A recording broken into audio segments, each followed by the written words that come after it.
What is it that prevents people from doing the things they already want to do in life?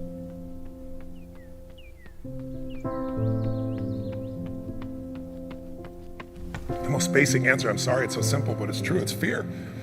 People making this complex process, this woman was telling me that I don't understand why they don't do this, why I feel this way. I said, it's called fear. Everybody's afraid we're not enough. Everybody's afraid we're not rich enough, smart enough, young enough, quick enough, fast enough.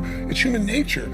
But the secret is to do it anyway. I know that sounds so simplistic. My work when I'm working with somebody is showing them how to condition themselves, like building a muscle, so that you take action first, automatically. Because if you don't do that, it's hard. You lose momentum. It's like, how do I get started? Where do I go? Do anything to start the process of moving forward rather than let fear stop you.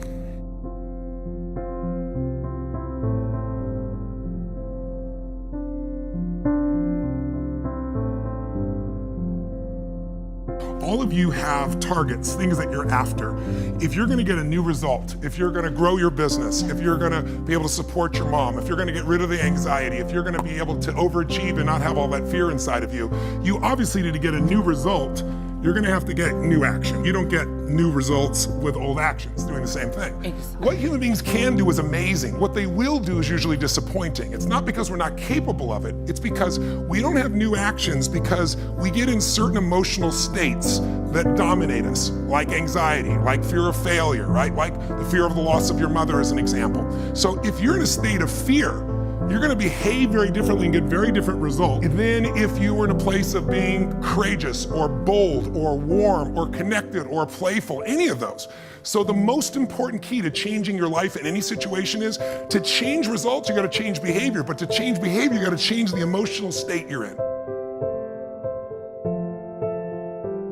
How do you do that when you don't feel like it or it feels overwhelming? There are two ways, and I've done this with the greatest athletes in the world. I've done this with 4 different presidents of the United States. I've done it with billionaire clients. All you have to do to change your state is not try to think your way there, like I'm happy, and do a bunch of affirmations. Your brain's gonna go BS, you are not happy, right?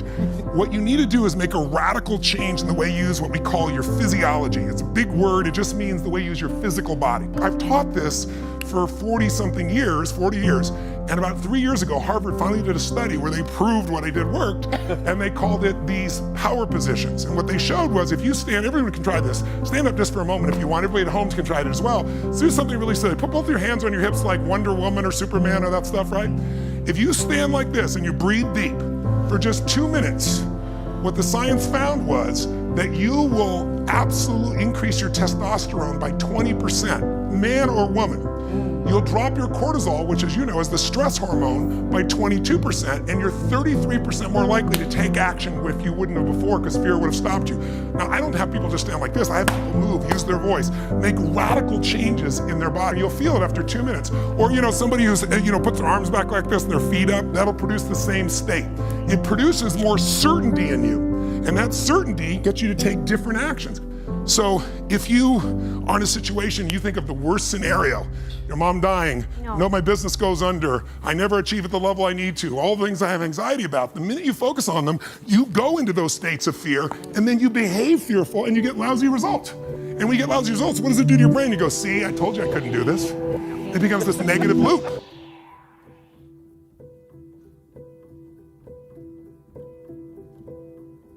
So how do we break out of it?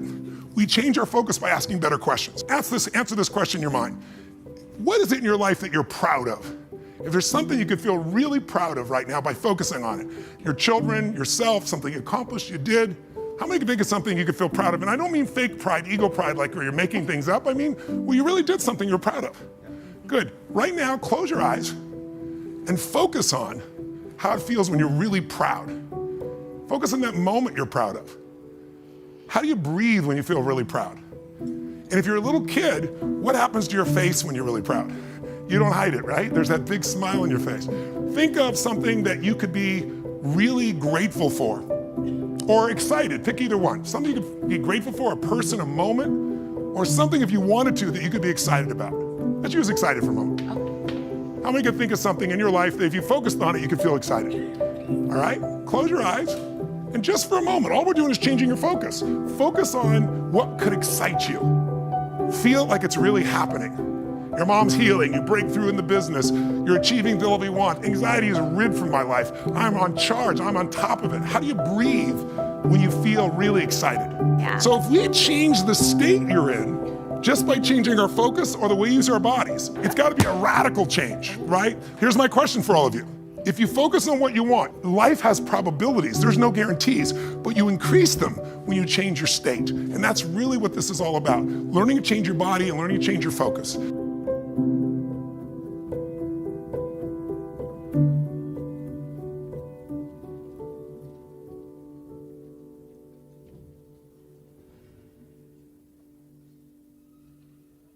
Somebody is really stressed out. They're not stressed out for no reason. It's because they're focusing on something that makes them feel stressed. They often, when they're focusing on it, it changes the body. You start to feel tight. You start to feel a certain way. And then they use language like, I don't know what to do. Why am I so overwhelmed? So if we change what we focus on, if we change the way we use our body, if we change our language patterns, we'll instantly feel different. Think of how do people use their body when they're worried versus when they're excited? Yeah. If you learn to use your body first, use your focus first, you can literally change how you feel in moments, and then you develop new habits where you start to feel good all the time, and it isn't some phony, fake pump up. It's literally the way you've conditioned your body. Just like being fit as an athlete, you want to be emotionally fit. When you're not sure what you're going to do, you're going to hesitate, and hesitation kills momentum. And momentum is what makes a sports team win. It's what makes an athlete, a business person win. When you get momentum, it's like it takes enormous energy to get a rocket out of our gravitational pull of the Earth. But out of the solar system's easy. Once it has momentum, it takes less fuel, less energy. Starting a relationship, starting a business, changing your body, it takes so much in the beginning. But once you get going, it's actually really easy. We all have a need for certainty. We have a need to know that we can avoid pain, that we can be comfortable. Some people do that when they're stressed by smoking. Some people work out hard to deal with it. Some people eat to try to get that comfort back. If you were certain every moment of your life, you knew what people are going to do, when they're going to do it, how they're going to do it, you'd be bored out of your mind. So we also need uncertainty. If you have too much uncertainty, you freak out. If you have too little, you feel bored out of your mind. And you can get uncertainty or variety by a great conversation, by making love, by taking on a new job or a new career, a new opportunity. You get a million ways. The question is, do you meet your needs in ways that are positive or negative? Because sugar will make you feel good in the moment, but you feel good long term. Smoking a cigarette will make you comfortable and certain.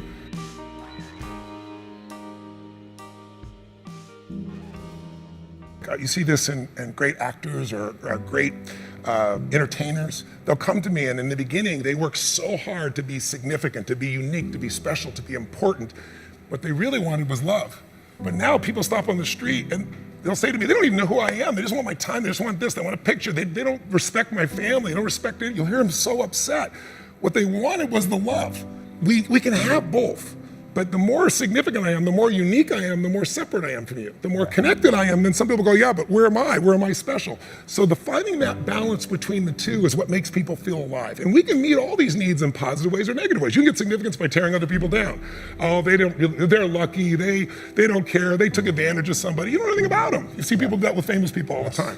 Why are they tearing them down? Because if I don't feel good about myself, if I can make you smaller, I look like I'm moving up. But you're not, and it doesn't work. But if you do things where you significantly love someone, if you care for someone, you're the most significant person in life. If you try to prove you're significant, then you have kind of the Trump effect. Even people that like him will say, sometimes he can push people aside because he's telling everybody how special he is. That gets in the way of relationship. If we're going to connect, we got to not make ourselves significant. We got to find out what's significant in the other person and honor it. First four needs are the needs of the personality. We all find a way to be certain, even if we have to lie to ourselves or just work hard. We all find variety. We all find significance, even if it's tearing other people down. We all find at least connection, if not love. But the spiritual needs are to grow. When people say, what does it take to be happy? I say one word, progress. If you're not there yet, but you are starting to make some progress in your body, or progress on your relationship, or progress on your career, your finances, you're gonna feel good. And when you achieve it, how long do you feel good for? Not very long, because when you achieve it, you stop growing, you kind of celebrate, nothing wrong with that. But how long after you get that thing you wanted are you happy? A week, a month, a year, almost never a year. It's a short time, and the reason is we're not supposed to just sit there at the table of success and celebrate for years. We need to grow to feel alive, and everything in the universe grows or it dies. But when we grow, we have something to give. And when we give, people often say human beings are selfish. I've been selfish, I'm sure you've been at times, but that's not my core and it's not anybody's, and I'll prove it to you. When you're having, all of you at home and all of you here, when you have something great in your life that happens, you learn something, you experience something beautiful, what's the first thing you want to do? Tell people. Share somebody you love. Why? Because when you share with it, it expands. See, pleasure is something coming in from the outside. Happiness is something inside you that you share. And happiness is what people really want. Pleasure, you can get pleasure from alcohol or anything, but some people, it's all about me. When you're taking what's inside yourself because you've grown and you're giving to someone you love, your children, a friend, a girlfriend, boyfriend, a coworker, anybody, there's an aliveness you can't feel by yourself. There's only so much pleasure you can feel. Happiness and joy comes when that expansion is shared.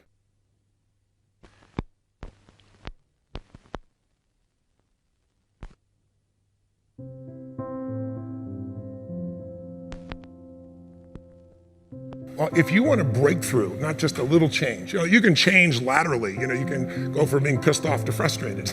Right. Doesn't help you much, right? But if you really want to change, most people are trying to change. Say you want to lose weight, they want to make money. They go, how do I do it? They look for the strategy. But I'd like you to think of 3 S's. Strategy is where most people go first. Like, how do I do it? But how hard is it really truly to be fit and have energy? It's not that complex. It's not like reserved for the 1% or expensive to learn. You have to interrupt, you have to hide from the answers to those things. The real problem is the second S, story. They have a story that says, it's a set of beliefs they tell themselves over and again. I've tried everything. Or if they're single, all the good ones are gone. Whatever the story is. And if you tell yourself a story over and over again, so we convince ourselves. You always come up with a lousy story when you're in a lousy state. And so the number one thing I show people to do is how to change their emotional state. When you're feeling tired or frustrated, when you learn how to change your body so that you really feel excited and isn't fake, when you learn how to change your biochemistry, which is what I teach people to do, when you're upset with someone, do you ever notice how you can now remember everything that they've ever done that ever upset you, right? Yes. But when you're in love, what's wrong with life? What's wrong with anything? When you're in love, we have no money. Who cares? We're in love, right? So your emotional state controls the story you have about your life, and then your story determines whether you find a strategy, or even if you know the strategy, whether you really do it or not. When people say I tried, what they're really telling me is I have a story that says I should try this, but it's really not gonna work. So I give it a half-reared attempt and it didn't work, and now I can tell people I tried. What you really gotta do is learn to change your emotion, your state, change your story, and then you can find the strategy, or you can make the strategy to work. I constantly believe you gotta feed your mind and challenge your body, because the mind-body works together. What stops people, as we said, is fear. Well, fear is physical. You feel it in your throat, your gut. But if you do something really physically strong on a regular basis, you develop a new emotional habit.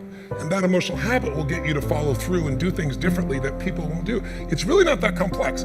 There are a few habits in your life that truly could change your whole life. I start every single day with this process called priming, training my brain to be in a peak state. So what I do every day is I prime myself for what I want rather than letting the environment control me. We've all had times when you snapped at somebody and you felt bad because it wasn't them, it was the state you're in, right? Well, there's no excuse for that. If you prime yourself, you set yourself up. But the way I did it is I do this process. It's 10 minutes, I put some music on, I do this massive change in my breathing so it radically changes the way I feel. And then I do this 3-step process. First, I do 3 minutes of gratitude where I think of 3 things I'm really grateful for, and I don't think of it over there, I feel it. And the reason is, when you're grateful, you can't be worried. You can't be fearful. When you're grateful, you can't be angry. And anger and fear are what screw people up most in their relationships, in their life, in their business. So I wire myself. I was saying to you that most people want to be happy, but their habit is to be worried or pissed off or frustrated or stressed. And so they've got a highway to stress and they got a dirt road to happiness. So I wire myself. I've got a highway to gratitude, which changes all your emotions. And then I do a 3-minute process of kind of a prayer for my family and friends. And then I do a 3-minute process of the top 3 things I want to accomplish. I see it as done and I feel it. I'm done in 10 minutes. So sometimes I go 20, but my deal is 10, so there's no excuse not to do it.